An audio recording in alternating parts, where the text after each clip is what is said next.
Have you ever met someone by chance and felt like the universe had somehow orchestrated your meeting? What if every moment of your life led to one instant where everything changed? What if fate wasn't some distant concept, but a force you could feel right here, right now? My name is Mia, and I've always thought of myself as a realist, someone who believed that love was something you worked for, not something you waited for. I had been in love before, of course. I'd had my share of relationships, each one a lesson, each one teaching me something about who I was and who I wasn't. But somewhere along the way, I started to think that love was an illusion, a fairy tale that only worked for other people. I couldn't afford to be a dreamer anymore. After a few failed attempts, I swore off the idea of love altogether. I wasn't bitter, but I was cautious. I had built a life for myself, one that didn't require anyone else to feel whole. I was happy with my job, my apartment, my friends. But as the months went by, I began to notice a lingering emptiness, an echo of something missing, like I was simply existing rather than living. The truth was, I wasn't as content as I let myself believe. And that's when I met him. It was a Thursday afternoon, the kind of day that felt like it was stretching on forever. The sun was dipping low in the sky, casting long shadows across the streets. I was finishing up a long day at work when I decided to grab a coffee from the local cafe. It was just a short walk from my office, a little corner place with mismatched chairs and the comforting hum of espresso machines in the background. It was a sanctuary for me, a place where I could take a breath and escape from the busy world for just a few minutes. The moment I walked in, I felt the usual sense of peace. The barista greeted me with a smile, and I nodded in return. Always opting for the same order, a caramel latte, extra foam. But as I approached the counter to pay, I noticed someone across the room, a man sitting at the corner table, absorbed in a book, a cup of coffee sitting untouched beside him. There was something about the way he held the book, so intent, so deep in thought. He looked completely at ease, like he was in his own little world. For a second, I hesitated, unsure of why I was even noticing him at all. I wasn't looking for a connection, wasn't searching for anything but my coffee and quiet time. But there was something magnetic about the way he sat there, as if everything around him had faded away, and only the pages of his book mattered. I didn't realize. I was staring until he looked up from his book and caught my eye. His gaze held mine for a fraction of a second before I quickly looked away, feeling my cheeks flush. But when I glanced back, he was still watching me, a small, friendly smile on his lips. It wasn't a smile that made you feel awkward. It was one of those smiles that invited you to come closer, to share in whatever peaceful moment he was experiencing. "Sorry, I didn't mean to make you feel uncomfortable," he said, his voice smooth but warm. "I just noticed you standing there. You seemed lost in thought." I laughed nervously, embarrassed by the sudden attention. No, I'm not sure what I was thinking." "Nothing wrong with that," he said, still smiling. "Sometimes the best moments happen when you're not thinking too much." There was an ease in his words that immediately made me feel comfortable. His voice was kind, genuine, like he wasn't trying to impress, just trying to connect. I made my way to the counter, the conversation still lingering in my thoughts. I wasn't someone who typically struck up random conversations with strangers, but something about him made me feel like I could talk to him, like he wasn't just some random guy. He was different, and I couldn't quite place why. After grabbing my coffee, I made my way to the back of the cafe, near the window. I hadn't planned on sitting down, but somehow, I found myself walking toward the only empty seat right across from him. He looked up, surprised for a moment, and then smiled. "Again, I didn't expect company," he said with a playful grin. I raised an eyebrow. Are you going to make me leave? I joked. No, no, he laughed. A warm, genuine sound that put me at ease. It's just that I usually come here for solitude. But I guess I could use a little distraction. I hesitated for a second, unsure of what was pulling me to sit down with him. Maybe it was the way his eyes seemed to invite me into his world. Or maybe it was the comfort of his presence that made me feel like this was where I needed to be. I'm Mia, I said, extending my hand. He shook it, his grip firm and warm. Ethan, he said, the name carrying an easy charm. What brings you here today, Mia? I was about to tell him I just needed a quiet moment, but I realized something. There was no reason for me to feel shy, to hold back. Something in Ethan's presence made me want to open up. I guess I just needed a break, I said, taking a sip of my coffee. Work's been busy, and sometimes I just need to get out of my head. Ethan nodded, his eyes reflecting understanding. I get that. I come here for the same reason. Just need a place to think without the noise. The next hour passed like nothing I had ever experienced before. We talked about books, our favorite places in the city, the quiet joys of solitude, and the importance of finding balance in a chaotic world. I found myself laughing more than I had in weeks. And the strangest part was, it felt so natural. So easy. We shared stories about our lives, and as we spoke, I realized just how much we had in common. More than I ever would have imagined for a complete stranger. I never expected to find myself connecting so deeply with someone in a random cafe. But with Ethan, everything felt effortless. It wasn't the usual small talk. It was real. As the conversation came to a close, we exchanged numbers, and I found myself reluctant to say goodbye. But as we stood up, he smiled again, that same inviting smile, and said something that left me reeling. I'd love to see you again, Mia. You're different from anyone I've met in a long time. The words hit me in a way I wasn't prepared for. My heart fluttered, and for a moment, I thought I might say something foolish. But instead, I simply nodded. I'd like that too, I said quietly, almost to myself. I walked away from there, my mind racing. I hadn't expected this. Ethan was kind, intelligent, and had this energy that made me feel seen. It was exactly the kind of connection I had told myself I didn't need, yet it felt undeniable. For the first time in a long while, I felt something I hadn't expected: hope. But as much as I wanted to give in to the pull I felt toward him, I was also afraid. Afraid of being vulnerable again. Afraid of letting someone else in. I had spent so many years learning how to be independent, how to navigate life without relying on anyone. And now here was Ethan, making me question everything I had ever believed about love. As the days went on, I found myself thinking about him more and more, wondering if I should text him, wondering what it would be like to take a chance. But deep down, I knew that I wasn't ready. Not yet. I wasn't sure if I could open my heart to someone again.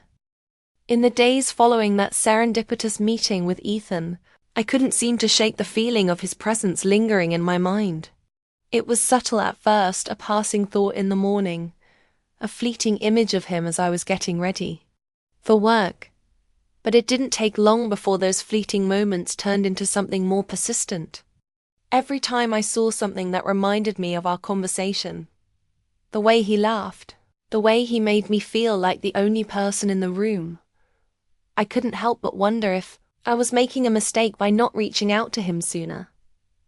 But then, the doubts crept in. I had spent years convincing myself that I didn't need anyone, that I could handle life on my own.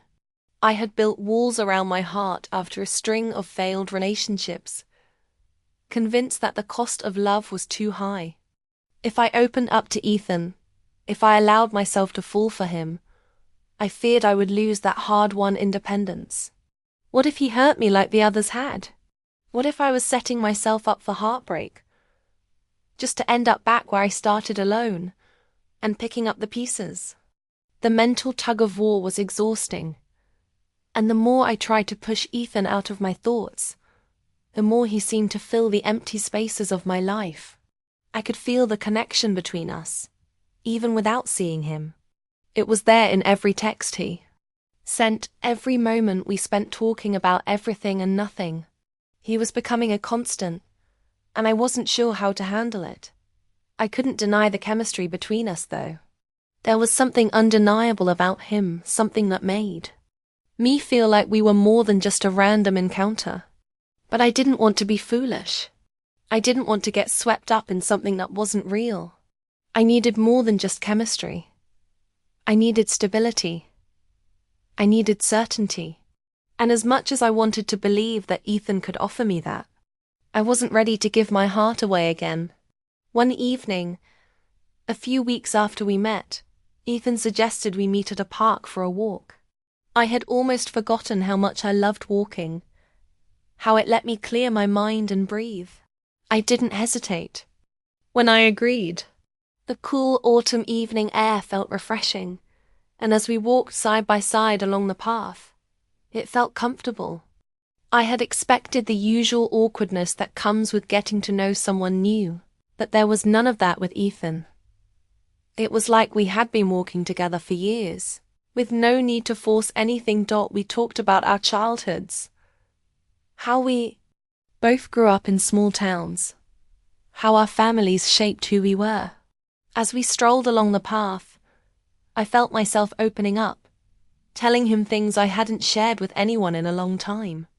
My worries, my hopes, my fears, all of it came spilling out, and I didn't even realize it until I looked up and saw him listening with such intensity, his eyes never leaving mine. "There's something about you, Mia," he said softly, his voice almost reverent. "You make it easy to talk to you, to be myself."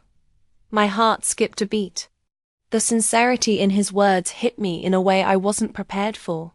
I had always prided myself on being a listener, but the way Ethan made me feel seen, made me feel heard, it was different. He didn't just listen, he understood. And in that moment, I realized how rare that was.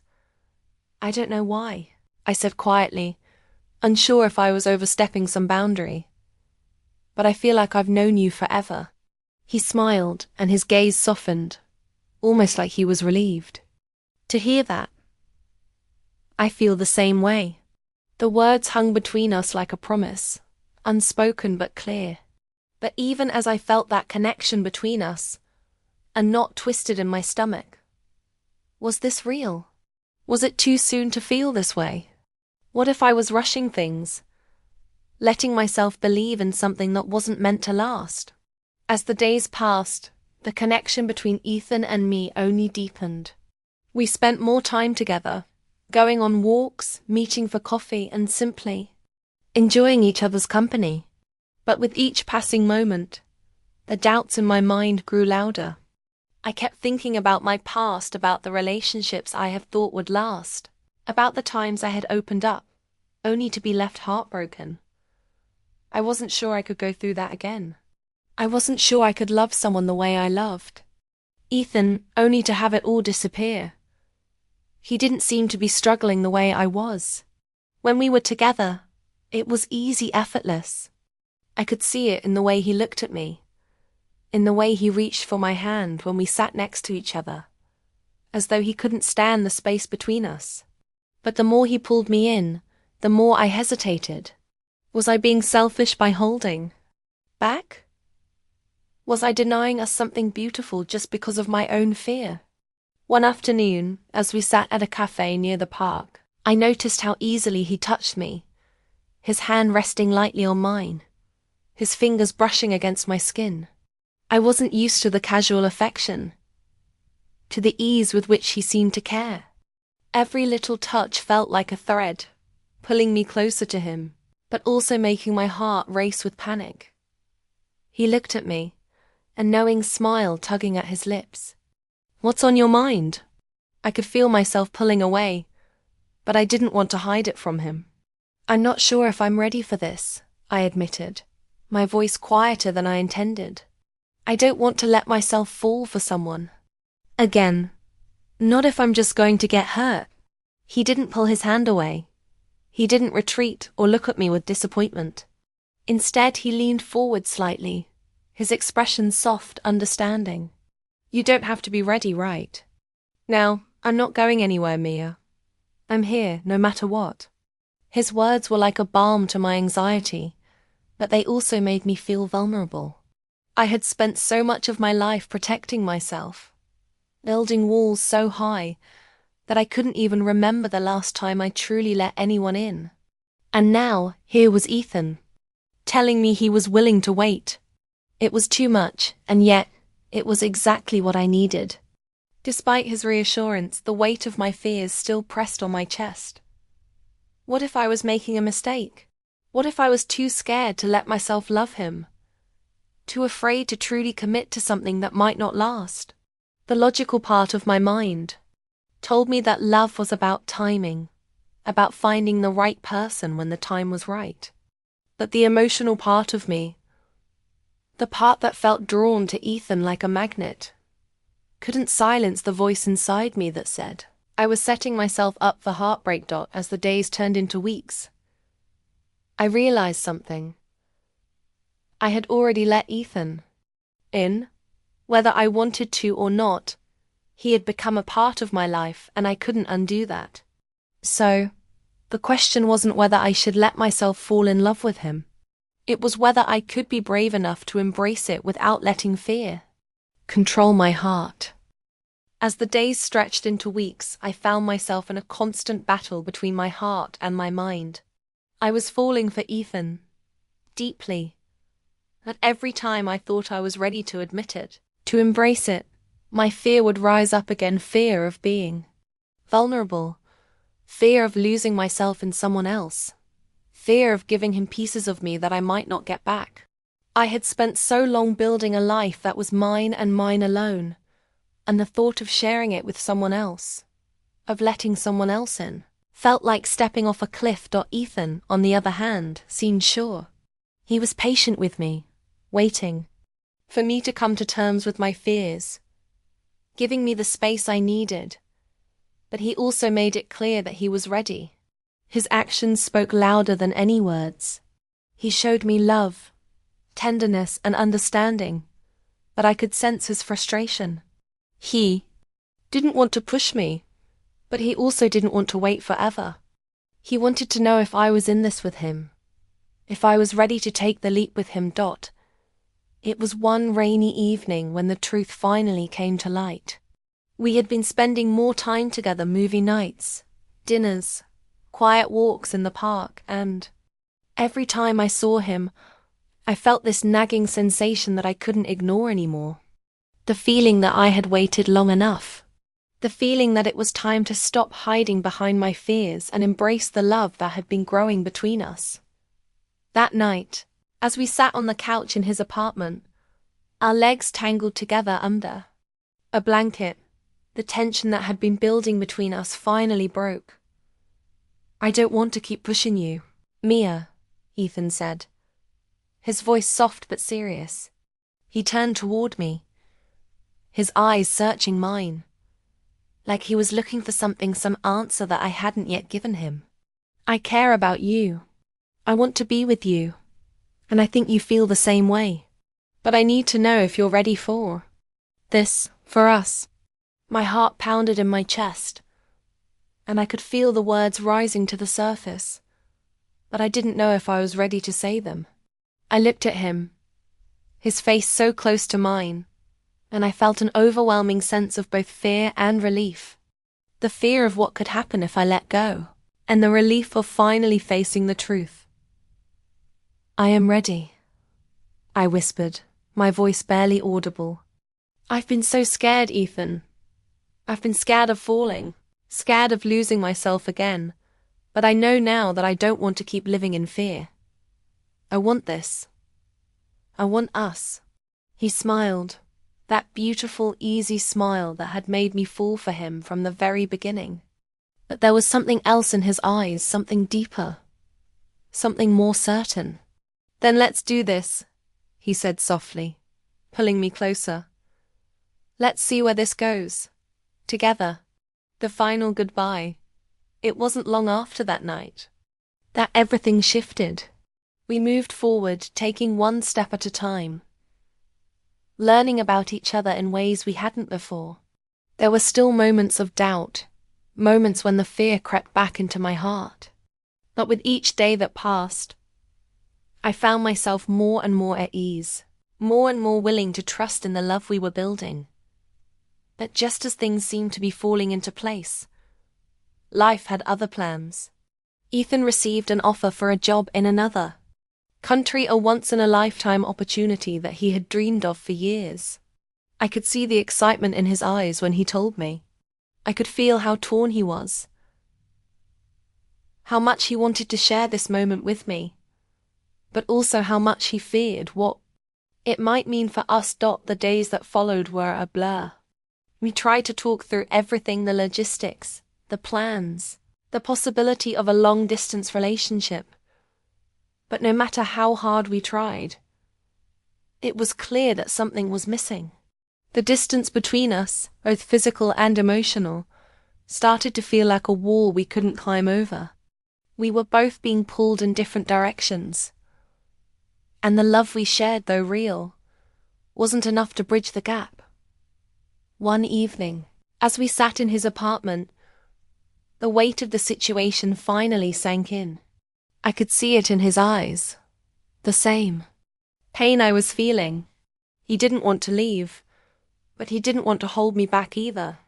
"I can't ask you to wait for me, Mia," he said, his voice breaking. "I can't ask you to give up everything for me." And with those words, everything shifted again.